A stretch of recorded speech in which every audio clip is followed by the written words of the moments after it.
As she lay dying, Ligeia spoke of a single idea, that death could be defeated by the strength of the human will. Tonight's story is Ligeia by Edgar Allan Poe. I could remember almost nothing about my wife. Not where we first met, not her family, and not even her last name. Yet one thing remained buried in my memory. Her eyes.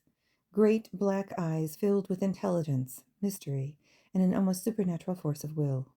Ligeia was brilliant and beautiful, and obsessed with one question. Could the human spirit conquer death itself? As illness slowly consumed her, she refused to surrender. Again and again she spoke of the power of the will. Again and again she rejected the idea that death was inevitable. On the night she died, she recited a poem, a terrible vision of humanity trapped in a tragic play, a world where all things were devoured by a monstrous creature called the Conqueror Worm. Then, with her final breath, she repeated the words she cherished most. Man doth not yield himself unto death utterly, save only through the weakness of his feeble will. After her death, I descended into grief. Unable to share the memories of Ligeia, I purchased an ancient abbey and filled it with bizarre splendor and nightmare imagery.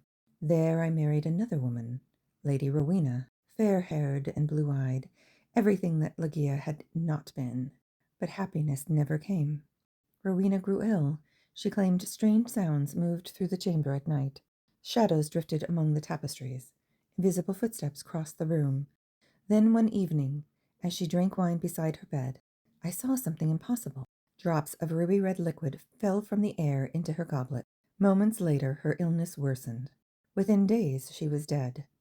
Alone beside her body, I kept watch through the night. Then I heard a sigh. Color returned to her cheeks. Life seemed to return, only to vanish again.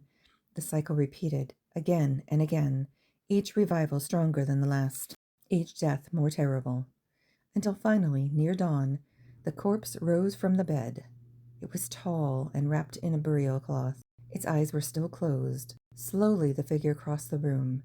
The shroud slipped away. Long black hair cascaded down its shoulders.